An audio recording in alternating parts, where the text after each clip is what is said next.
conditioned into being a certain way, a way that was acceptable to our parents, to the tribe, to the community, to our religion, to our particular cultural system.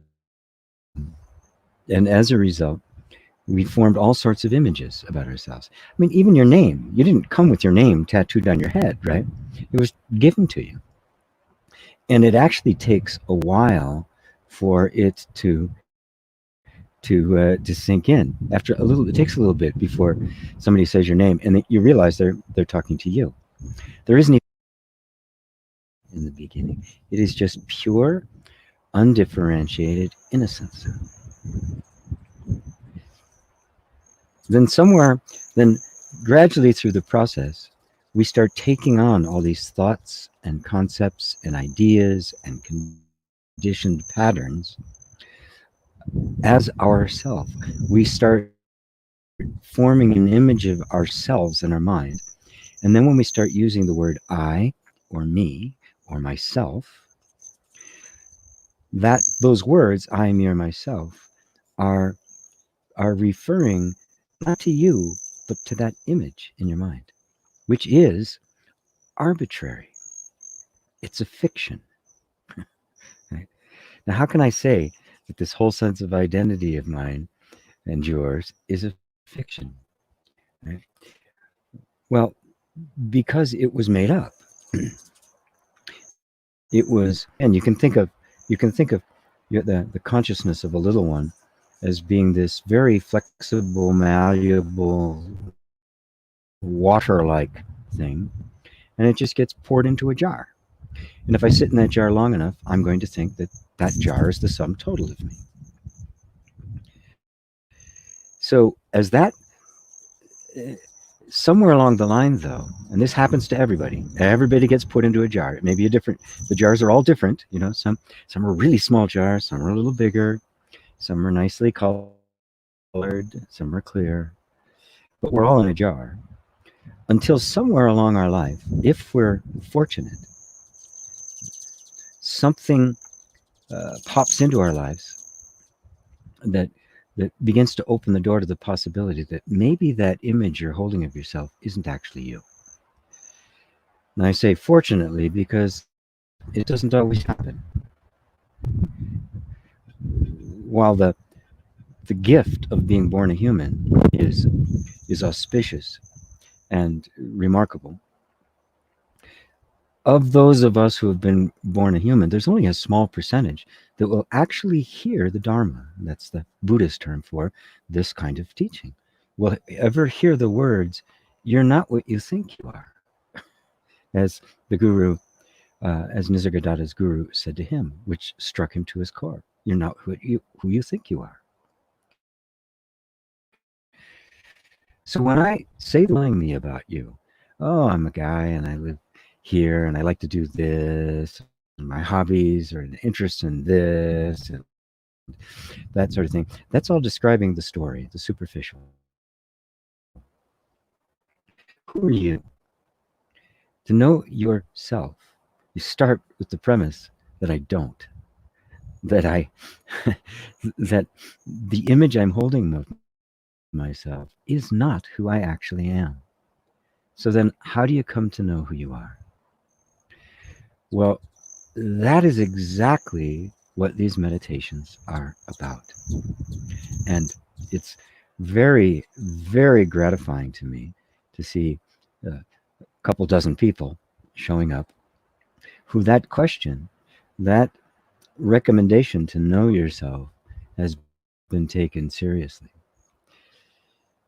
The Buddha once said that the odds of being born a human are smaller than the odds of a turtle surfacing in the middle of the ocean and sticking his head through an inner tube. He didn't say an inner tube, he said a piece of flotsam, but most people don't know what flotsam is, so I say an inner tube. So imagine the vastness of all the oceans, right? And a turtle surfacing and just happens to stick his head through an inner tube. That's the odds. That the odds of being born a human are less than that.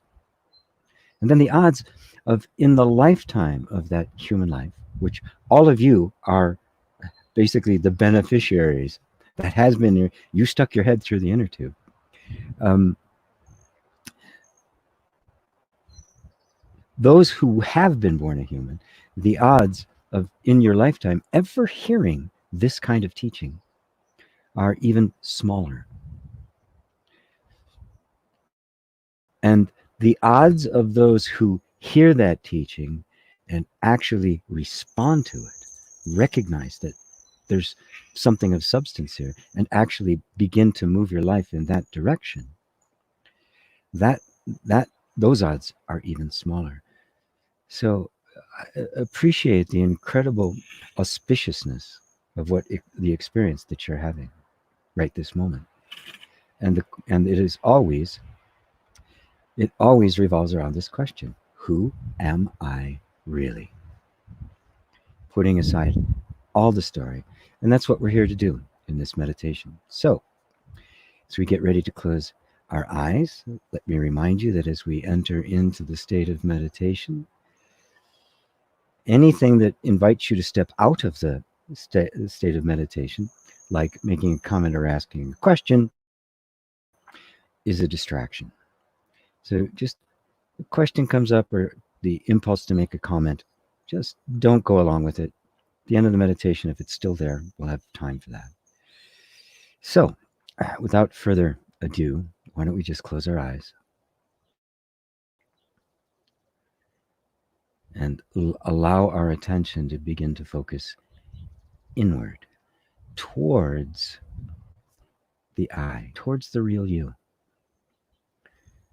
Clearly, the I, the true you, must be in here and not out there.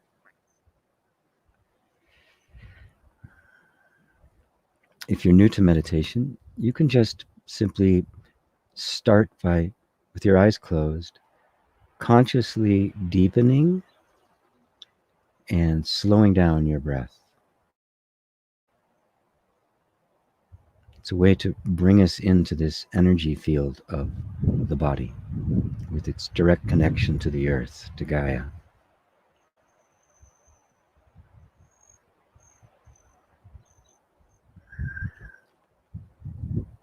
And as we start meditation, it's often common that the mind kind of resists.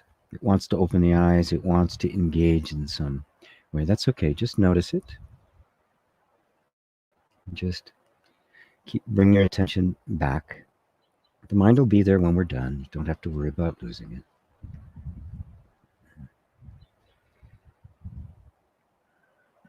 And then gradually expand that focus of attention to take in the whole body. This is our anchor for meditation. And I use it as an anchor because it is completely in the now. The body is like an animal. It does not have ideas of past and future. It is very present in this moment. And so it becomes an aid to bringing our attention into this moment.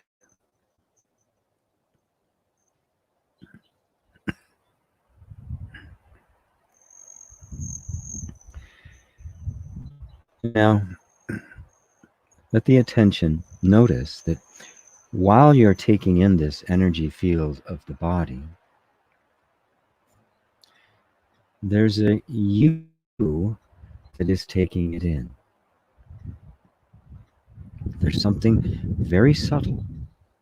It's aware of the body, the thoughts, the feelings, the breathing. There's a consciousness that is present.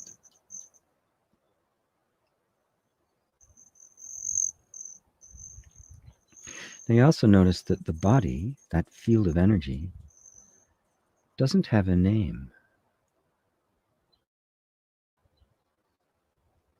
It didn't come into existence with a name or even a form. So any idea about yourself, this sense of presence that you are right now, having a name or a form, you can just set it aside.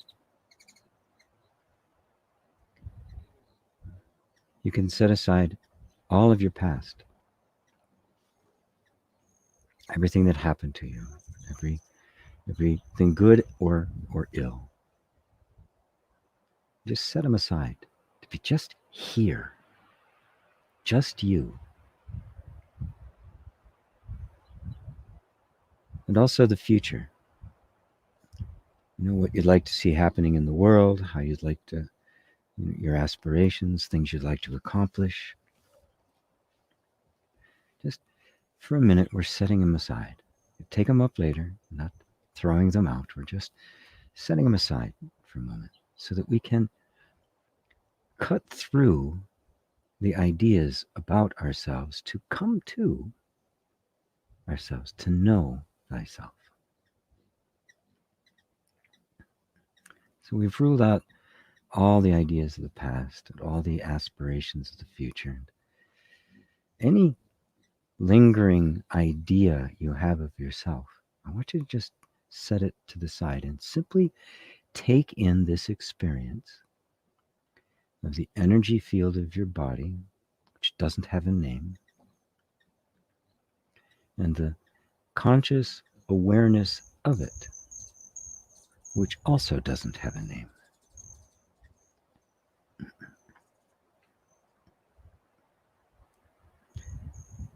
It's as if the body and the emotions and thoughts are on one side of a lens of perception, and you are on the other side.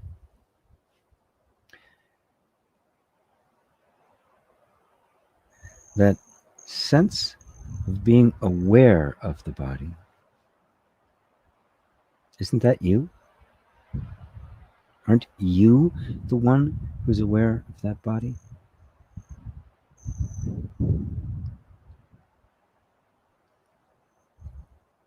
So you're really here. You're not an illusion. You're real. Now, right this moment, let's not even give it a name. Let's not call it consciousness or awareness or the self or anything. Just simply be aware of being aware.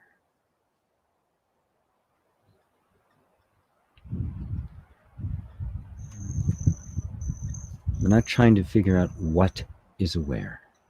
Just this acknowledgement that this awareness has to be here or there's no experience at all. There'd be no body. There'd be no person. There'd be no identity. There'd be no history. There'd be no future. Something, someone is here acknowledging it, cognizing it, conscious of it.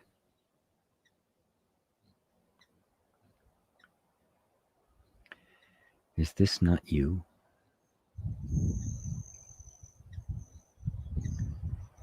Does this not qualify for the correct reference of the word I? Is this not myself? Again, let's not look at that trying to figure out what it is, because that just engages the mind, which wants to create some kind of an image or an explanation. Do you need any explanation to simply be aware? This direct experience.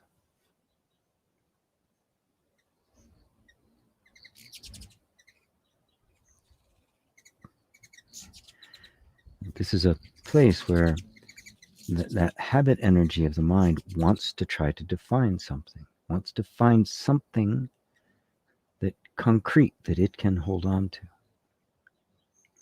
Just notice that and stay with the direct experience. This powerful, absolute sense of presence.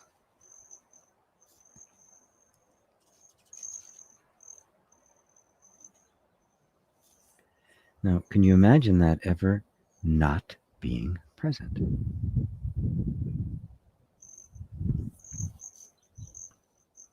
If it's not present, you're not present. You simply do not exist.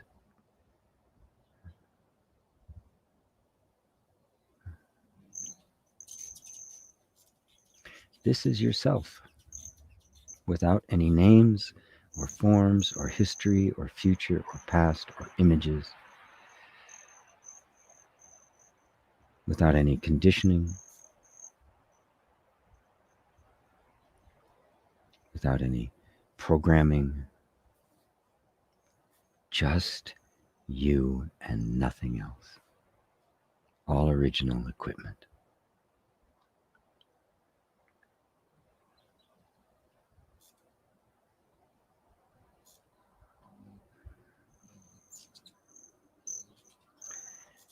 Now notice the effect that that has on the energy system of the body.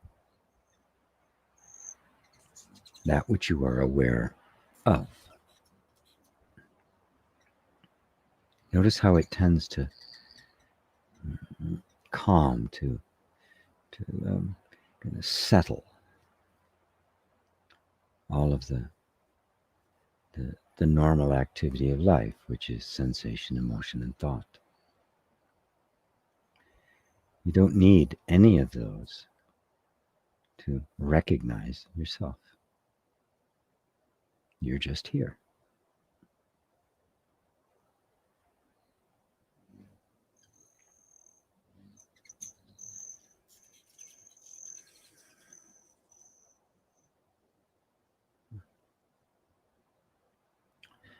This is what it means to know yourself. This is exactly what Nisargadatta did when his teacher told him to follow the sense of I. This is exactly where it led.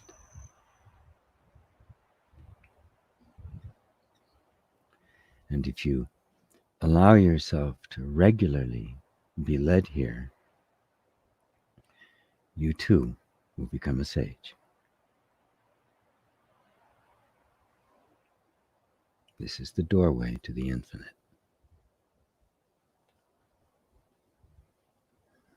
But the infinite is not an abstraction. The infinite is yourself. Me.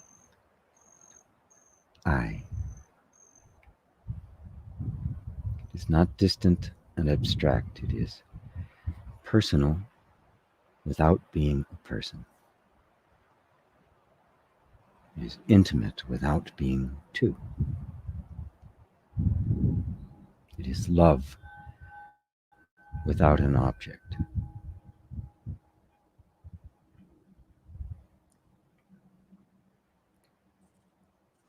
It is non-phenomenal recognition.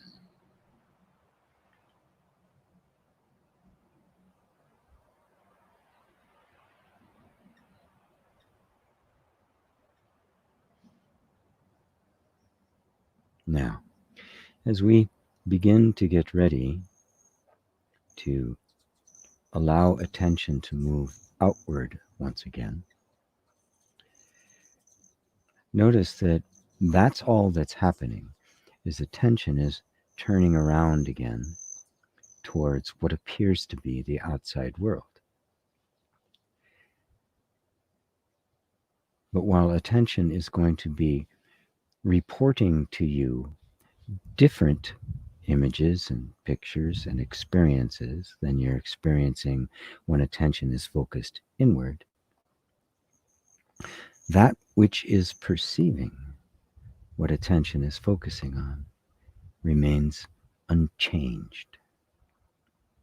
You don't go in and out of being yourself. You are always yourself. You never become unaware. It is simply where attention goes. But it always reports to you, and you are always here.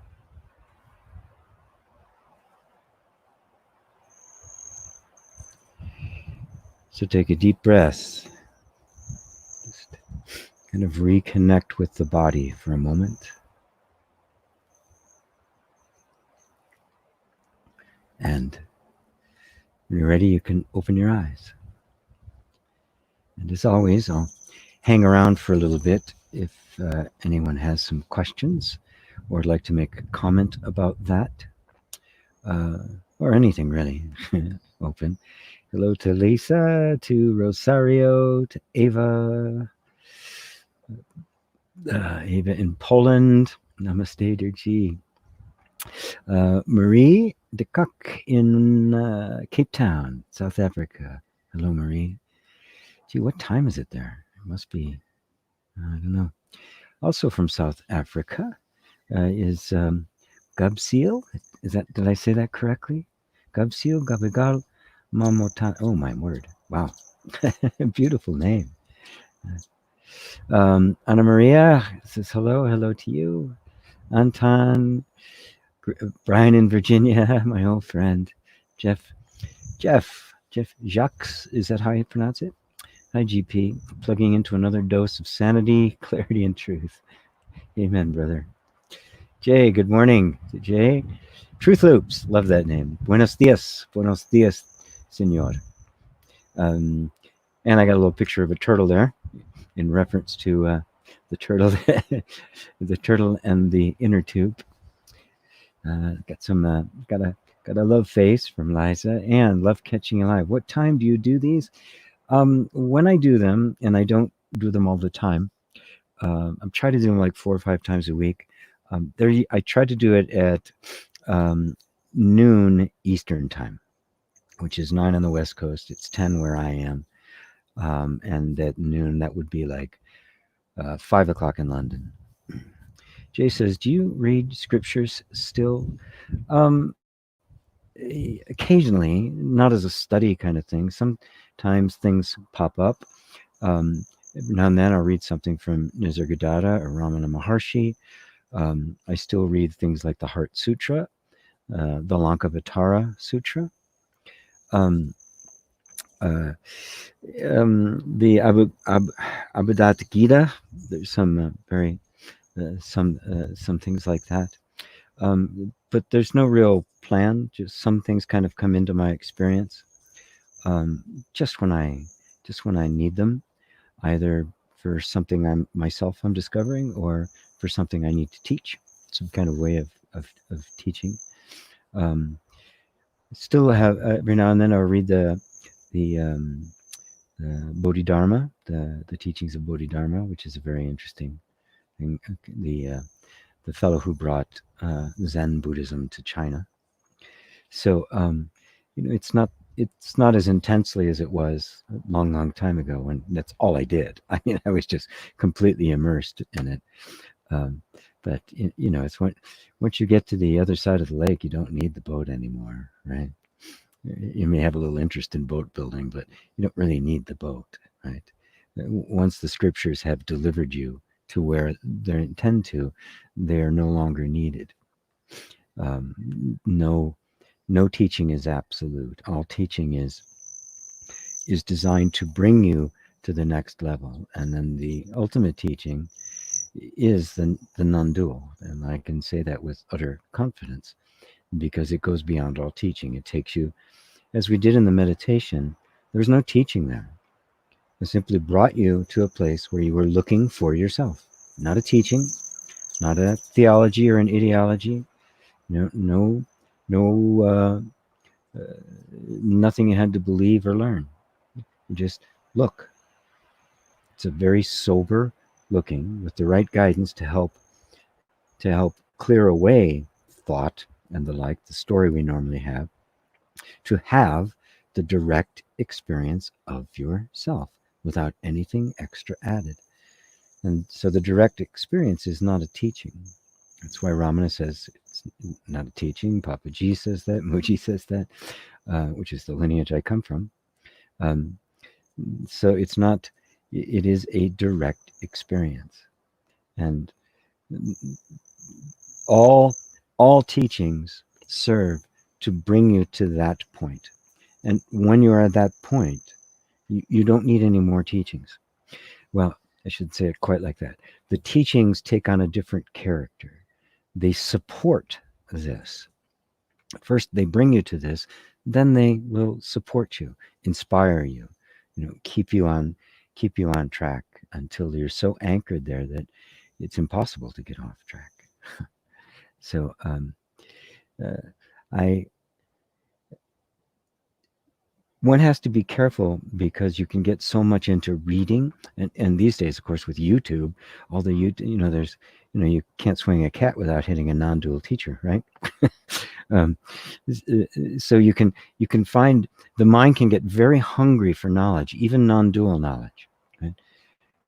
So why sitting with a real teacher, doing an exercise like this is absolutely critical, because it goes beyond the teaching to your own direct experience. We're simply exploring who you actually are. If you take everything away from you, everything that can be taken away from you, what's left? Well, the only thing that can be left is you, which you cannot take you away from you, right? You can take anything away from you, but you can't take you away from you. So this is the inward moving process, the neti, that you see what I'm not, push, and when you can clearly see everything that you're not, what is left is nothing but you. No name, no form, no location, no dimension, no time, no birth, no death, just you. And that's the direct experience. That is self-realization. And at that point, the more you do that and the more anchored you are, scriptures and various writings and even YouTube videos take on a completely different character for you. There'll be reminders, there'll be assistance, there'll be pointers, there'll be friends along the way, there'll be confirmation for you, because especially in the beginning, when it's new, you need to have teachers and other things coming in that confirm that yes, this really is who I am. So, thanks for asking that, Jay. Mary in Niagara Falls. Hi, Mary. So good to have you. Marie, she says it's 6:25 there. Okay. So 6:18:25 6. So you're like 8 hours ahead of me. Okay. Carl Lucy. Hi, GP. Thanks for that. Lovely. Can you explain how that presence is love without an object, when it doesn't have something to compare itself to, light and dark? Right. Well, just look at it very, very, very simply, right? Both light and dark appear to something else, right? You recognize both light and the dark. So whatever it is that is recognizing light and dark is transcendent of both. So that which can recognize love is transcendent of love, right? And I can refer to that as love without an object. We normally think of love in terms of I love this, I love that, I don't love this, I don't love that. We think of it as just as in the subject-object relationship, which is perfectly normal. That's the way our world works. Everything is described in a subject-object relationship. But the whole meaning of non-duality is that the subject-object relation collapses, and that which is beholding both subject and object is neither subject nor object. And that's the absolute non-dual reality. It's not two, which means it cannot be described by the mind. It is transcendent of all categorizations, of all descriptions, right? But it is not empty and cold, right? Did you feel empty and cold and abstract when you're there? Or did it feel very present? The presence feels very personal, even though there's no person there. It feels very loving, even though it doesn't require an object to love. It's like the sun does not require, the plants and the trees here in order to shine. It just shines. That's its nature. When we look at that nature, and we describe it in terms of subject and object, we use the word love because it embraces absolute everything. It is everything. Everything is made of that. It is one with it. But I don't want to get too far into that so that you're not in your head. But go to that presence that we went to in the meditation, because the answer will come from there. I point you back to there to just explore that presence. Does that presence have any animosity towards anything? Does it have any prejudice towards anything? Or is it just presence in this complete allowing that just lets everything in, that acknowledges and accepts everything as it is? That's love. That's unconditional, impersonal love. But not impersonal like cold. It means it simply isn't stuck to a person. It's so infinite that it can shine its light absolutely anywhere. Does that help you, Carl? Does that clarify it for you?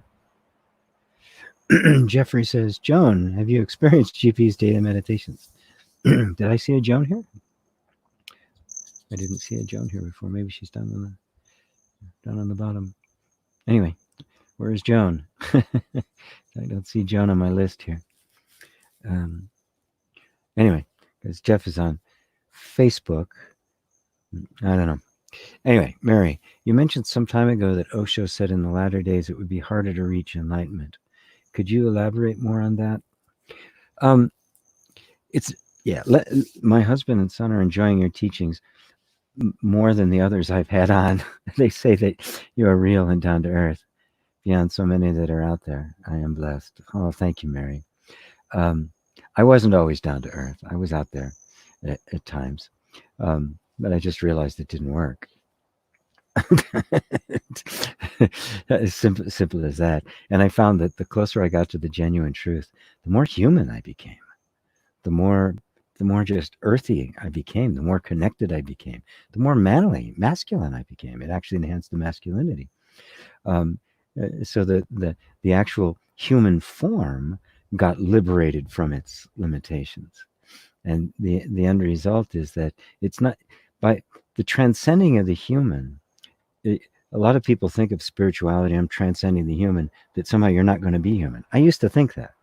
And in fact, I did everything to just get rid of everything that was human because I thought it was all an illusion. I didn't get this yet. I didn't understand the genuine middle way, which was neither relative nor absolute. It was transcendent of both. So the transcendent includes what it transcends, right? If any religious or spiritual teaching, it's a cosmology, right?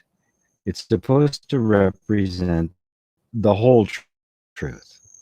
It's comprehensive. It must include everything if it's true. Right? If it has to be a closed system in order to be true, so it's true here but not over there, it's not the truth, right? It must be that which explains everything. So you can't just deny humanity and become, cold and aloof and just sit around chanting all day, right? It must embrace humanity, and of course that's the essence of Zen. And that I'll be talking about in my chakra class actually this week. That's the essence of Zen, is the embrace of the human, of the totally human, and it liberates the human. You can, when you're not limits, there are no rules. You don't need the restriction of a particular kind of theology or morality. By your very nature, you can't be immoral. You find that the rules of morality were based on were kind of a reduction of simply the realization of your own nature. As Christ put it, love is the fulfilling of the law. If you're loving and of course he was speaking in the times when to the Jewish people where the law was defined the whole relationship with God. And he said, to love, you don't need the law anymore, right? You will automatically fulfill it. You won't break. You won't suddenly become, amoral or sociopathic. Exactly the opposite. But it'll be moral by nature, not by coercion, right? You won't be moral because of the fear of the consequences. That's not really morality. Now, to your other question about Osho, um, I think first off, to, I don't. I have said like things like that, but I want to make sure you understand them in context. And I hope the wind's not too bad. I got a little. Windscreen on the mic here. Um, Never ever allow into your mind the belief that anything can interfere with your awakening. Nothing can interfere. The only thing that can interfere with your enlightenment is the belief that there is something that can interfere with your enlightenment. Okay? Right? Are you here?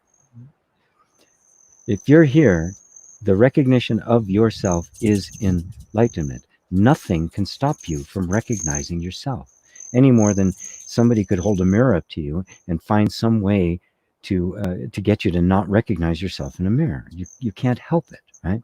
Now, that said, when we look at it in terms of the availability of information, the availability of teaching, the incredible manipulation and lies in media, the glut of information that we don't know how to sort through, especially in the West, because we don't have the deep spiritual traditions that they did in the East, and the kind of conversations we're having now have been going on for thousands and thousands of years, right? in the East, the West was far more primitive, right? So on that sense, it's harder simply because there's just more noise, right? But all you have to do is learn how to turn away from from thinking to the sense of presence, and no matter how much noise there is, right, you're still there, aware of it. Now the story is, oh, there's so much noise, it's hard to become enlightened. Not true. The noise, all of the thoughts, and including the thought, it's hard to become enlightened, are all being perceived by what? By the light. Right? You're the ultimate perceiver. I mean, to grasp that whatever I can perceive, it can't be me, then no thought can enter into this sacred space inside of you. And so while I can explain that on practical levels, in a way to help people sort through just the glut of information, and also emphasize the need